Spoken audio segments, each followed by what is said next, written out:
వసంతపురి కృష్ణవేణి భర్త తిరుపాలు 2012 ప్రభుత్వం ఇచ్చిన ఇంటి పట్టాను రద్దు చేస్తామని బెదిరింపులకు గురి చేస్తున్న గోపవరం మండలం తహసీల్దార్ వైఖరి మార్చుకొని రజక కుటుంబాలకు న్యాయం చేయాలని వృత్తిదారుల సంఘం జిల్లా కన్వీనర్ పొంగూరు నాగరాజు పేర్కొన్నారు. సోమవారం నాడు ప్రజా సంఘాల ఆధ్వర్యంలో బాధిత కుటుంబాలను పరామర్శించి సదరు స్థలాన్ని పరిశీలించడం జరిగింది.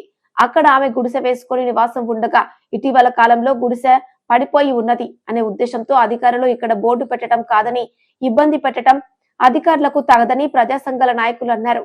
ఈ సందర్భంగా పొంగూరు నాగరాజు మాట్లాడుతూ గోపవరం గ్రామ పంచాయతీ పొలం సర్వే నంబర్ 2090లో 2012లో ఫ్లాట్ నంబర్ 100 ప్రభుత్వ వాళ్లకు ఇంటి పట్టాలు మంజూరు చేయడం జరిగింది. సదరు స్థలంలో ఖాళీగా ఉందని చెప్పి రెవెన్యూ డిపార్ట్మెంట్ వాళ్లకు చెప్పకుండా మీ పట్టాలను కాదని, పేదల పక్షాన పనిచేయవలసిన అధికారులు పేదలకు అండగా ఉండాలని, పేదల పట్ల సానుకూలత ఉండాలని ఆయన అన్నారు. కార్యాలయం దగ్గరికి పోయి ప్రజా సంఘాల నాయకులు ఆ విషయమై అడిగితే నిర్లక్ష్య వైఖరి ప్రవర్తిస్తూ సమాధానం చెప్పకుండా ప్రజా సంఘాల నాయకులను, విలేకరులను బెదిరింపులకు గురి చేయడం పద్ధతి కాదని, సోమవారం గ్రీవెన్స్ ఉన్నప్పటికీ ఇప్పుడే వస్తా అని 11 గంటల నుంచి 2 గంటల వరకు కార్యాలయానికి రాకుండా సమాధానం దాట వేశారని ఆయన అన్నారు. పేదలకు అన్యాయం చేస్తే ఊరుకునేది లేదని, అధికారులపైన కూడా చట్టపరమైన చర్యలు తీసుకునేదానికి, ప్రైవేటు కేసు వేయడానికి కూడా వెనకాడబోమని ఆయన హెచ్చరించారు. రజకులకు అన్యాయం చేయాలని చూస్తే ప్రజా సంఘాలన్నిటిని కలుపుకొని న్యాయం కోసం పోరాడవలసి వస్తుందని అన్నారు. కార్యక్రమంలో దళిత హక్కుల పోరాట సమితి జిల్లా కార్యనిర్వహణ కార్యదర్శి పడిగే వెంకటరమణ, జిల్లా ఉపాధ్యక్షులు గూడూరు పెంచలయ్య, రజక వృత్తిదారుల సంఘం నాయకులు పందిటి చెన్నయ్య, గానుగపెంట మల్లికార్జున, వంశ వృత్తిదారులు సమైక్య బద్వేలియ కార్యదర్శి శివప్రసాద్, జిల్లెడ కొండయ్య, డిహెచ్పిఎస్ నాయకులు కిరణ్, బాధితులు, వివిధ ప్రజా సంఘాల నాయకులు పాల్గొన్నారు.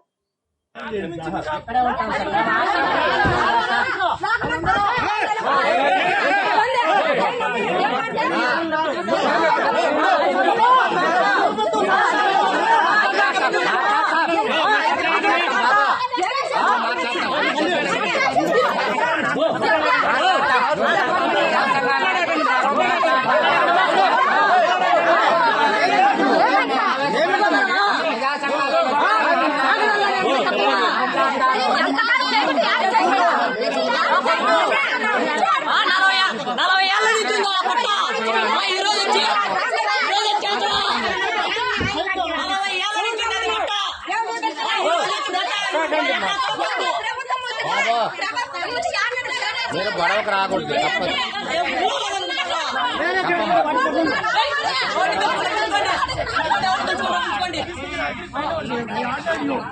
తప్పది.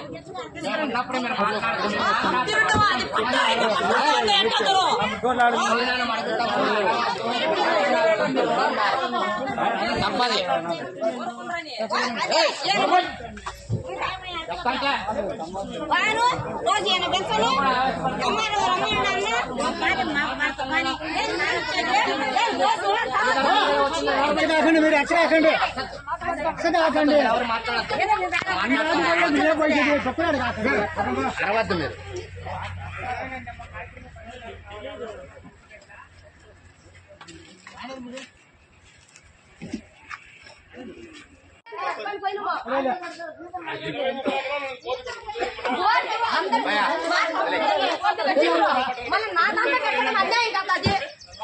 ఇది 40 సంవత్సరాల నుంచి పట్టా కాగితము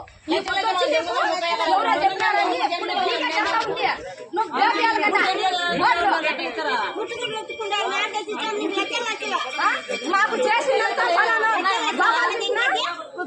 ప్రసాదం మాకు ఈ పని అంతా చేసింది. నాకు పట్టా కాగితం ఉండి కూడా నాకు బోర్డు ఎందుకు నటించిండ్రు? మీరు లక్షలు తీసుకొని ఈ పని చేస్తాడా? బోట్లు మా తమ్ముడికి నాటించినట్టు నాకు నాటించనట్ట. నువ్వు పిలిచా, నేను వచ్చినట్టు నాకు నా బోట్లు నాటించా. ఈఆర్ఓ వచ్చి సారు పిలిచాడు రమ్మని నేను రానని దానికి నీ తమ్ముడికి పట్టినట్టు గతి నీకు పట్టాది. నీ తమ్ముడికి బోట్లు నాటించినా నీకు నాటించామని మాట్లాడిండు. ఏం మేము వ్యభిచారం చేసేవాళ్ళం అంత కానొచ్చడమా? ఎందుకు వచ్చి పిలిచాలా? మీ వాడికి పెళ్ళాలి లేరా? ఒకరికి ఇద్దరిని పెట్టుకొని ఉండరా? మమ్మల్ని శాసనంలో పిలిచేది ఎట్టగానే వచ్చాడు నా బట్టల కళ్ళకు.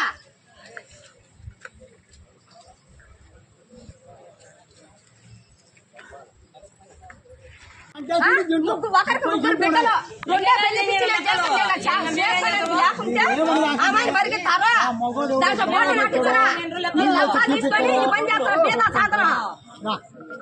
బీదా సాధనం ఈ పని చేస్తాడని ఏమేమి పిల్లలు ఉద్యోగం చేసుకునేవాడు ఉద్యోగం చేసుకోవాలా లేకుంటే నేను రాలేదని నాకు బోర్డు నాటించిండు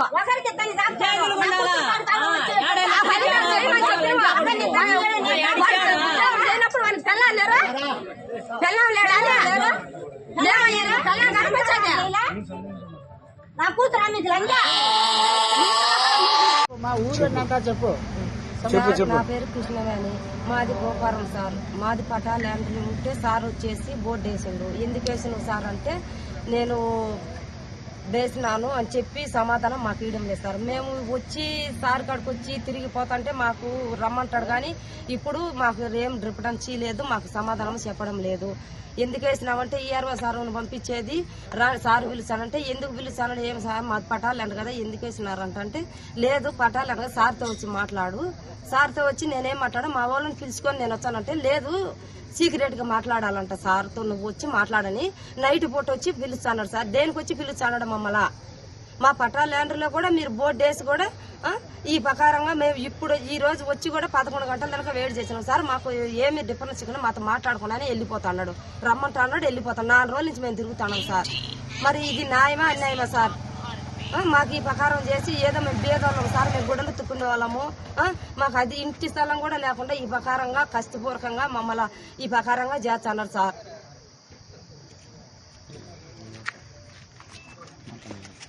ఈరోజు రజక వృత్తిదారుల బాధ చూడడానికి వచ్చాం.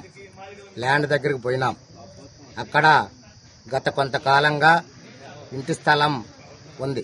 ఆ ఇంటి స్థలానికి పట్టా పొంది ఉంది. ఆ పట్టాలో కూడా ఈరోజు బోర్డు నాటినారు. ఎందుకు బోర్డు నాటినారు అని చెప్పి ప్రజా సంఘాల వాళ్ళు అడుగుదామని చెప్పి వాళ్ళ వర్షన్గా వాళ్ళ బాధ ఎంఆర్ఓ గారికి తెలియపరుద్దామనే ఉద్దేశంతో ఇక్కడికి వచ్చినాం. అన్ని ప్రజా సంఘాలు కలిపి ఈరోజు సార్ 2 నిమిషాలు కేటాయించండి, మీతో మాట్లాడాలి అని చెప్పి అడిగినాం. ప్రజా సంఘాలలో కూడా మాట్లాడడానికి అవకాశం ఇవ్వట్లేదు. ఎందుకు ఇవ్వట్లేదు సార్? మేము మాట్లాడిపోవాలా, ప్రజా సంఘాలలో అందరం వచ్చినాం, ఇప్పుడు 2 నిమిషాలు మాకు టైం ఇస్తే కదా సార్ అంటే నాకు టైం లేదు, నేను మాట్లాడను, ఒక అర్ధగంట వెయిట్ చేయండి వస్తాను అని చెప్పి పోయినాడు. 11:30కు పోయినాడు. 11:30 నుంచి ఇప్పటికీ 1:30 అవుతా ఉన్నా కూడా ఇక్కడే పడిగాపులు కాస్తా కూర్చోండాం. షుగర్ పేషెంట్లు అదేవిధంగా బాగలేని వ్యక్తులు కూడా ఇక్కడ ఉండారు, ముసలోళ్ళు కూడా ఇక్కడనే ఉండారు. మాట్లాడిపోదాం, ఆమెకు న్యాయం జరిగే విధంగా మాట్లాడదామని చెప్పే ఉద్దేశంతో వచ్చాం. కానీ సమాధానం ఇవ్వట్లేదు. కనీసం ప్రజా సంఘాలకు కూడా ఇప్పుడుండే ఎంఆర్ఓ గారు టైం ఇవ్వకపోవడం, అదేవిధంగా సమస్య పరిష్కార దిశగా సమాధానం చెప్పకపోవడం చాలా విచిత్రంగా ఉంది. ప్రజా సంఘాలకే సమాధానం చెప్పకపోతే ప్రజలకు ఏం న్యాయం చేస్తారనే ఉద్దేశంతో ఆలోచన విధానం చూడండి.